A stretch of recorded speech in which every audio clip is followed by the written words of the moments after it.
I met a man named Melchizedek. He was a good man, wandering lonely in the desert.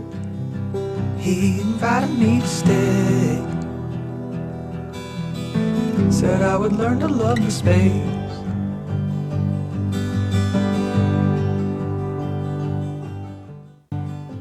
Welcome back. My name is Pastor Justin Morris with the Pentecostal Evangelical Church, and today is April 20th of 2020, and I took the weekend off to just kind of recharge and regroup and just kind of think about this next study we're going to do. And we're on Melchizedek. If you noticed the music video in beginning, and as you noticed, it wasn't Johnny Curtis this time. And so, I like to kind of mix it up a little bit. But mostly I like to use a song that's going to go with the next study that we're doing. And so, anyways, before we get into that, I just wanted to, let's just recognize where that video came from. It came from Giants and Pilgrims.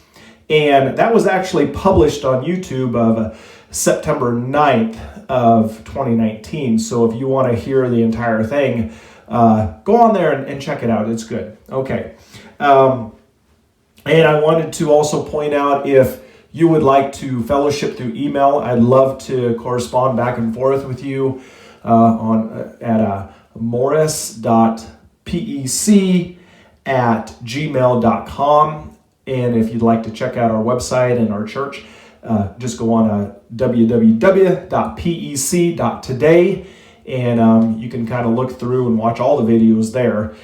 And so, I'm just not doing the 100 there. I've got several other videos on several other topics. I try to keep it short. So, okay, so we're going to go right into our prayer request.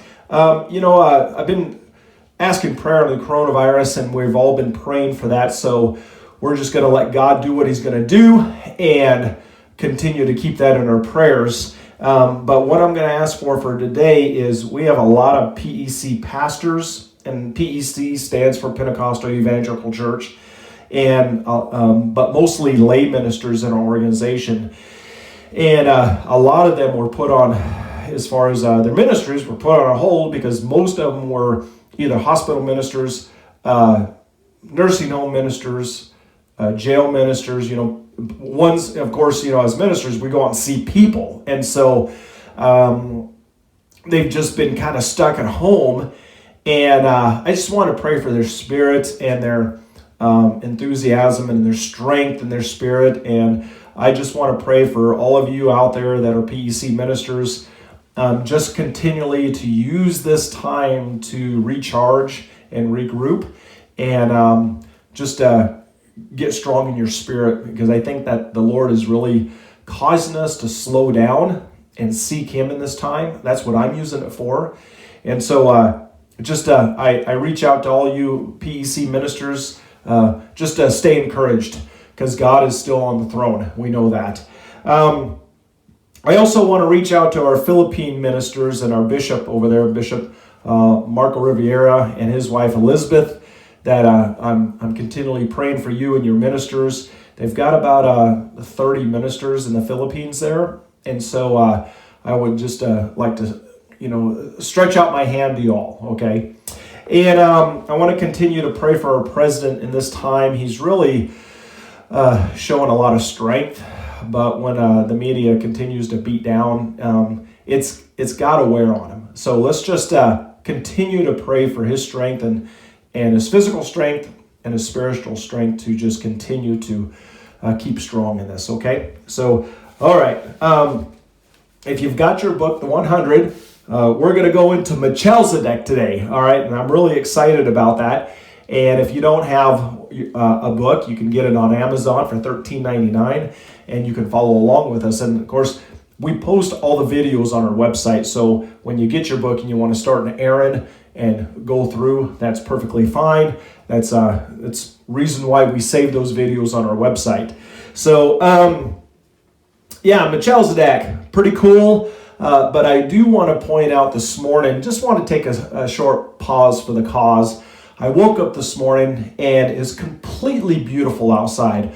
I walked outside and just the air was just so beautiful. Just the crisp, clean air of living in the country is just one of those, and one of those things. And we had just cleaned our duck pond out, and it's beautiful down there, and all the duckies are swimming in the water.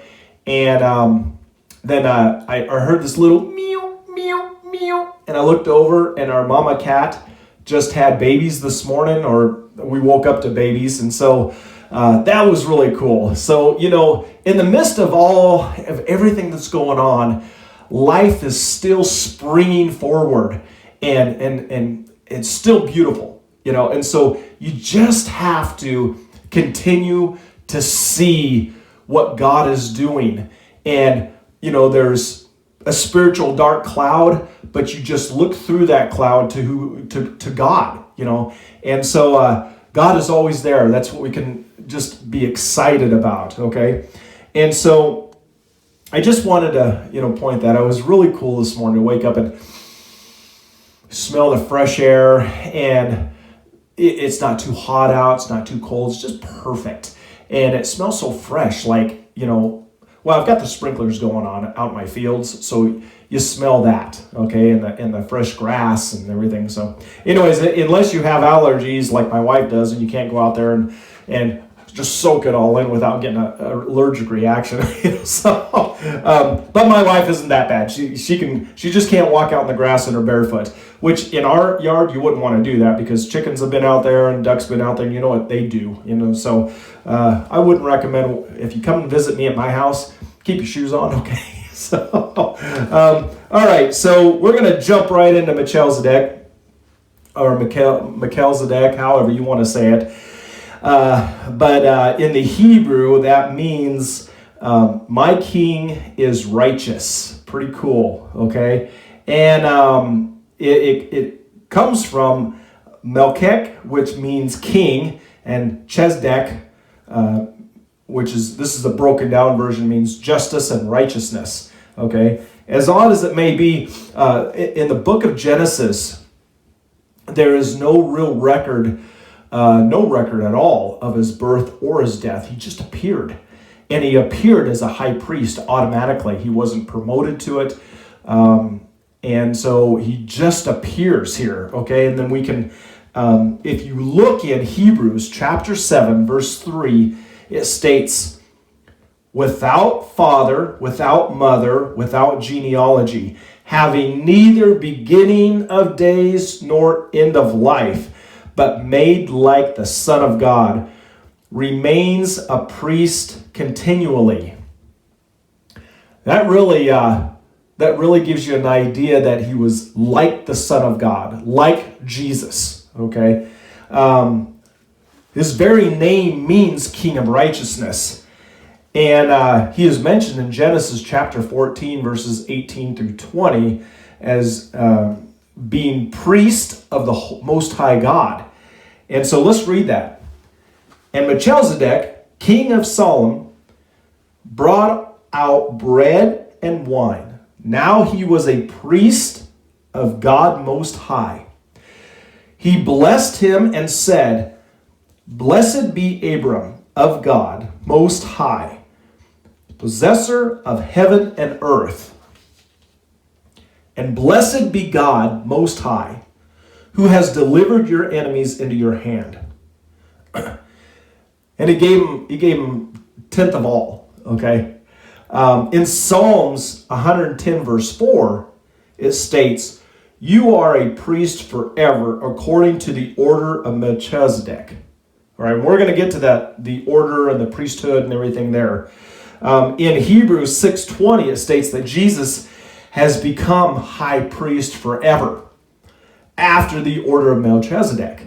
Okay, so let's read that.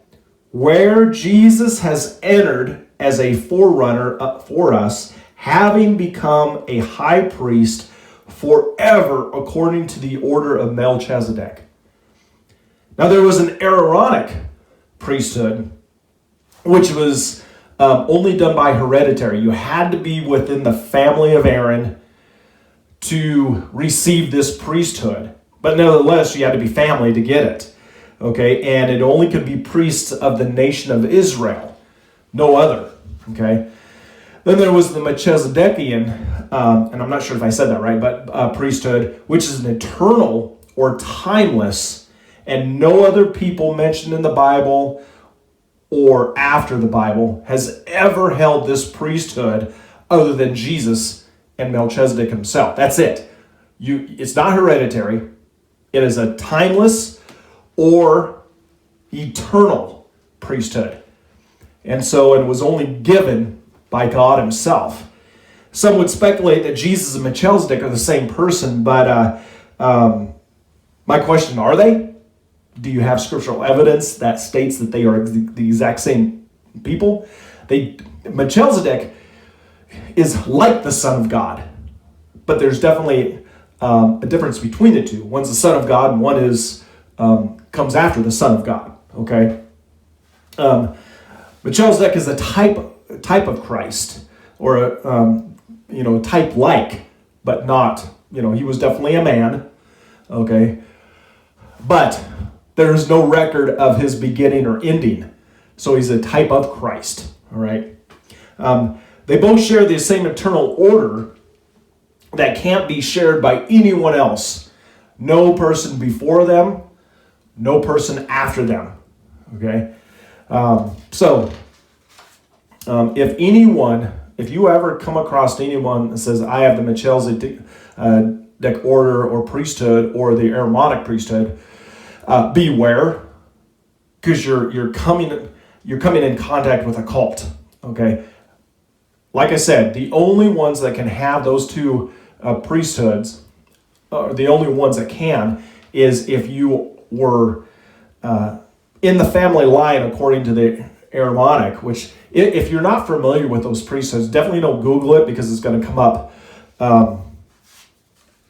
something different, okay? But Google Aaron's family, okay? Aaron's priesthood. And that comes down, basically, they were, in the Old Testament, you were born into it, and it went for a few generations, several generations actually. The Melchizedek priesthood came through Jesus Christ and Melchizedek, and that's it. It was a godly one. And so, if you ever come up against, or somebody ever comes to your door, knocks on it, and says, yeah, we're from this certain church. Oh, great. And so, yeah, we have the Aaronic or the Melchizedekian priest order. They're a cult, and you need to tell them to go away, okay? There's not a whole lot to really talk about Melchizedek, but I wanted to make sure he was in my book, because he is such a man of mystery when I read about this. And I'm like, there's not a whole lot here, okay? And so it's going to be a really short study, but just understand the main points I wanted to bring out is no one in this day and age can have either of those priesthoods. Just beware of anybody stating they have those, okay? All right, until next time, we'll see you later.